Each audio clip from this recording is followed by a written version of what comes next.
नौ निधि के दात असवर दीन जानकी मात राम रसायन तुमरे पास। ये वीडियो देखा आपने? दिल्ली के सोशल जस्टिस मंत्री राजेंद्र पाल गौतम के घर पर उपद्रव हुआ है। सोचिए किस तरह से एक दिल्ली सरकार के मंत्री के साथ ऐसा हो सकता है, तो आम बहुजनों का क्या होगा। नमस्कार, मैं शंभू कुमार सिंह और आप देख रहे हैं नेशनल दस्तक। वो तमाम बड़ी खबरें जो आपके लिए ज़रूरी है, जो टीवी अखबार आपसे छुपाता है। सोचिए आज लखनऊ में ओबीसी समाज सबसे ज़्यादा संख्या में धम्म की दीक्षा लेने वाला बड़ा बौद्ध महोत्सव सम्मेलन हो रहा है। उसकी भी तस्वीरें लाइव दिखाऊंगा, लेकिन एक एक कर सारी बड़ी खबरें देखिए। दिल्ली में सोशल जस्टिस मंत्री राजेंद्र पाल गौतम के घर पर चरमपंथी, सोचिए ये हिंदू संगठनों के लोगों ने झंडा लेकर उनके नाम के साथ छेड़खानी की, नेम प्लेट के साथ छेड़खानी की है, उपद्रव किया। सोशल मीडिया पर सबसे ज़्यादा वायरल है। और ये सुनिए, 97 वर्ष में आरएसएस का एक भी प्रमुख दलित और पिछड़ा क्यों नहीं हुआ, ये आम आदमी पार्टी पूछ रही है। तो मोहन भागवत ने कहा कि मैं अब जातिवाद और वर्णवाद को खत्म करना चाहता हूं, देखते हैं क्या होता है। और ये वाईएसआर ने ये वीडियो शेयर किया है, कोलाज देखिए। स्ट्रॉन्गेस्ट ट्रेन, स्ट्रॉन्गेस्ट रुपया, नकली रुपया भर गया देश में, पुलिस आम आदमी पर मार रही है और स्ट्रॉन्गेस्ट पीएम, इस तरह के तंज कर रहे हैं। और ये सोशल मीडिया पर वीडियो वायरल है, तस्वीरें देख लीजिए। एक शख्स पानी के लिए, ये भारत की तस्वीर है, यूपी की बुंदेलखंड में एक शख्स पानी लाने गया, वो कीचड़ में फंस गया है। तस्वीरें बहुत मार्मिक है, हम दिखा नहीं सकते हैं, सिर्फ टेक्स्ट पढ़िए और तस्वीरें नहीं दिखा सकते। और 5 घंटों की बारिश में जो सड़क 5 फीट अंदर धंस जाए, उसे एक्सप्रेसवे नहीं कहा जाना चाहिए। सोचिए, पूर्वांचल एक्सप्रेस प्रधानमंत्री ने ओपनिंग किया था, जहाज उतरा था, सीधा 5 फीट सड़क धंस गया पूरा, कोई बात नहीं करेगा। और मोहन भागवत कह रहे हैं कि जाति और वर्ण भूल जाओ, मुझे सवर्ण हिंदू, किसान हिंदू, पिछड़े हिंदू, दलितों हिंदू से पूछना है, आदिवासियों हिंदू से, कि वर्ण और जाति खत्म होगी। और ये संबित, सोचिए ये इनसे उम्मीद नहीं थी। न्यूज़ 24 के एडिटर हैं ये, और ये खबर क्या चला रहे हैं ये देखिए। अब सबसे बड़ा सवाल, धर्मांतरण करने वाले दलितों को आरक्षण क्यों? अरे सर, संदीप चौधरी, बीपी सिंह की सरकार ने संविधान में प्रस्ताव पास कर दिया है कि दलित या कोई भी रिजर्व कैटेगरी का आदमी जब चाहे हिंदू धर्म छोड़कर सिखिज्म और बुद्धिज्म की तरफ जाएगा, उसका आरक्षण सुरक्षित रहेगा। और आज रामविलास जी को पूरा देश याद कर रहा है, आज मान्यवर कांशीराम साहब को पूरा देश याद कर रहा है। प्रधानमंत्री की कुर्सी के बेहद करीब तक पहुंच चुके थे रामविलास पासवान। उनके जीवन की इतनी उपलब्धियां हैं कि गिनना मुश्किल है। स्मृति दिवस पर नमन, राजद नेता। तो सोचिए, लगातार बहुजन समाज को उनका दिन था रामविलास जी का। आज मान्यवर कांशीराम साहब का परिनिर्वाण दिवस है। राजनीति के वो रसायन शास्त्री जिन्होंने बहुजनों को सत्ता के सेंटर तक पहुंचा दिया, बाबा साहब के संविधान को घर घर पहुंचा दिया, और पूरे देश में लोग उनको याद कर रहे हैं। मायावती जी ने भी उनको याद किया, और आकाश आनंद आज करोल बाग से बहुजन प्रेरणा केंद्र तक पदयात्रा निकाल रहे हैं। आज मोहम्मद साहब का भी योम पैदाइश है, तेजस्वी यादव ने बधाई दी है। और ये तस्वीर है बीएसपी सुप्रीमो मायावती का, जो उन्होंने मान्यवर साहब को याद किया है। और ये देखिए, शमशेर सिंह ने लिखा है किस तरह से राजेंद्र पाल गौतम के घर पर उत्पात हुआ है, उसको लेकर उन्होंने ट्वीट किया है। और ये हिंदूवादी संगठन है, इनसे सवाल पूछा जाना चाहिए कि किसने अधिकार दिया है इनको इस तरह से किसी के घर पर जाकर हमला करने का। और सोचिए, आपके नेता के घर पर किस तरह से जाकर हमला किया जा रहा है।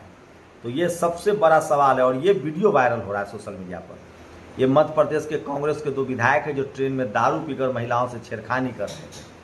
और मायावती की तस्वीरें हैं जो आज मान्यवर साहब को सबसे, और ये आदिवासियों की तस्वीर आ रही है। सोचिए, आदिवासी कहीं भी हो, छत्तीसगढ़ हो, तेलंगाना हो, कहीं भी हो, जब चाहे आप उनकी जमीन कब्जा कर सकते हैं। और ये तस्वीरें जैन जिज्ञासु ने, मान्यवर साहब की तस्वीरें लालू यादव के साथ, तमाम बहुजन नेताओं के साथ। ओबीसी को खासकर कृतज्ञ होना चाहिए, राबड़ी देवी के साथ, मुलायम सिंह यादव के साथ, लालू यादव के साथ। सोचिए किस तरह से मान्यवर ने दबाव बनाया था, तब जाकर इस देश में मंडल कमीशन लागू हुआ था। और मैं ब्रह्मा विष्णु महेश की पूजा नहीं करूंगा, राम या कृष्ण का अवतारों में आस्था नहीं रखूंगा। बाबा साहब की ये बातें भारत सरकार छापती है। और आज मायावती जी ने बड़ी लाइन ली है। वो उन्होंने कहा है कि बहुजन समाज आज़ादी के बाद 75 वर्षों से अपना संवैधानिक एवं कानूनी हक मांगते हुए थक गया है। उनका अधिकार नहीं मिल रहा है। तो बहन जी अब बहुजन पर आ गई हैं, सर्वजन छोड़ दिया उन्होंने, बड़ी खबर है ये। और मोदी सरकार ने मिड डे मील की थाली का बजट बम्पर बढ़ा दिया है। 4.97 था पहले, अब लगभग 48 पैसे का इजाफा कर दिया गया है। तो सोचिए 48 पैसा थाली पर बढ़ा दिया गया। अब 4.97 था, अब 48 पैसा आपके बच्चों के लिए। और मुगलों को जिज्जा बनाने वाले अब भील राणा पुंज को अपना बता रहे हैं। इतिहास तो इतिहास ही रहेगा। फिर ये छोटू लाल बसैया ने ट्वीट किया है। और ये देखिए, भाजपा के किराए के गुंडे माहौल बिगाड़ने पहुंच चुके हैं। खेल आम गुंडा, सोचिए आम आदमी पार्टी के कार्यकर्ताओं पर गुजरात में हमले हो रहे हैं। और लगातार तीसरे दिन सोचिए, वंदे भारत एक्सप्रेस जो है पहले भैंस से टकराया, भैंस वाले पर FIR, ट्रेन का आगे का इंजन टूट गया। गाय से टकराया, वहाँ चिपक गया। अब सुने हैं कि जो ट्रेन बनारस वाली और दिल्ली वाली ट्रेन थी, उसका चक्का पंचर हो गया, मतलब चक्का जाम हो गया। और ये सोशल मीडिया पर वीडियो वायरल हो रहा है, जिसमें एक नया ड्राइवर जो है वो अपनी कार को बाइक पर चढ़ा दे रहा है। सबसे ज़्यादा सोशल मीडिया पर वायरल है। चंद्रशेखर रावण ने मुलायम सिंह यादव की हाल चाल जानने के लिए हॉस्पिटल गए थे, अखिलेश यादव से मुलाकात की है। ये भी बड़ा वीडियो है जो सोशल मीडिया पर वायरल हो रहा है। तो सोचिए, ये सोशल मीडिया पर सबसे वायरल खबर है जो मैं आपको बता रहा हूँ। और जिस 22 प्रतिज्ञाओं को लेकर राजेंद्र पाल गौतम पर हमला हो रहा है, नितिन गडकरी और फडणवीस भी उस प्रतिज्ञा में शामिल होते हैं। भारत सरकार इस किताब को छापती है। और आज आकाश आनंद ने, जो BSP सुप्रीमो मायावती जी के रिश्तेदार भी हैं, भतीजे हैं और नेशनल कोऑर्डिनेटर हैं, उन्होंने पैदल यात्रा की है करोल बाग से लेकर और रकाबगंज तक, जहां मान्यवर साहब ने राजनीति की पूरी जमीन सींची थी। और ये है वो बाबा साहब की 22 प्रतिज्ञाएं जो दीक्षा भूमि में लगा हुआ है। तो सवाल है कि वो कौन लोग हैं जो इसके खिलाफ हैं, वो कौन लोग हैं जो बाबा साहब फूले अम्बेडकर पेरियार के विचारों को नहीं मानते हैं। और लोग कह रहे हैं कि अभी तो बाबा साहब की 22 प्रतिज्ञाएं ली है, अब तो सवाल पूछना शुरू करूंगा। 15 सवाल जो पेरियार ने पूछे हैं वो सवाल पूछना करूंगा। और सोचिए, जब पेरियार के सवाल आएंगे तो इनका क्या होगा। मैं फिर कह रहा हूं, भारत का संविधान आपको हक देता है कि जिस जाति और धर्म में आप पैदा हुए हैं उससे आप निकलना चाहे तो निकल भी सकते हैं, और उस पर सवाल पूछना चाहे उसके गलत कर्मकांड के खिलाफ तो आप सवाल भी पूछ सकते हैं। ये अधिकार है। और मैं इसलिए बार बार कहता हूं कि सोशल मीडिया ही बहुजन मीडिया है, सोशल मीडिया ही सच्चा मीडिया। और आप सोचिए कि वो कौन लोग हैं जो आपके खबरों तक को दबाना चाहते हैं, जो आपके मंत्री पर हमला कर रहे हैं। और ये आज की तस्वीर है, विमल बरून ने शेयर की है, जो मुझे अच्छा लगा। आज पूरा देश मान्यवर कांसी राम साहब को याद कर रहा है। और मैं इसलिए कहता हूँ कि सोशल मीडिया ही बहुजन मीडिया है। और हिंदू धर्म असल में कोई धर्म नहीं है। हिंदू का अर्थ है वर्ण व्यवस्था के भीतर रहने वाला समाज। हिंदू वर्ण व्यवस्था समाज के 2 भागों में विभाजित करता है। पहला वर्ग कोई उत्पादन या कृषि उपज नहीं करता है, ऐसे लोगों को श्रेष्ठ कहा जाता है। श्रम उत्पादन से जुड़े हुए वर्ग को नीच माना जाता है। हिंदू धर्म में पुजारी यानी ब्राह्मण, शस्त्र रखने वाला वर्ग यानी क्षत्रिय, और वस्तुओं को बेचने वाला वर्ग यानी वैश्य, इन तीनों समाज को ही श्रेष्ठ होने का दर्जा है। लोहा काटने वाले, चमड़ा बनाने वाले, कपड़े धोने वाले, पशुओं को पालने वाले, धरती का सीना चीरकर अन्न पैदा करने वाले को हिंदू धर्म निम्न स्तर का मानता है।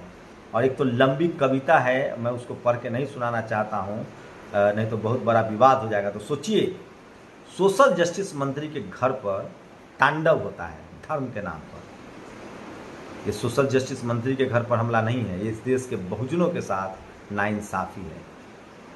और प्रधानमंत्री का वीडियो सोशल मीडिया पर वायरल हो रहा है, जिसमें डॉलर जो है वो 82 के पार कर गया है। कोई आपको नहीं बताएगा ये खबरें। मीडिया की लगातार कोशिश है कि आपको खबरों से दूर रखा जाए। राजेंद्र प्रसाद सिंह कहते हैं कि बीजेपी, आरएसएस और सवर्ण समाज के 2 प्रवक्ता आपके घरों में, एक टीवी और एक अखबार। उससे सावधान रहिए, सचेत रहिए, और इन तमाम खबरों पर अपनी प्रतिक्रिया भी जरूर दीजिए। शुक्रिया।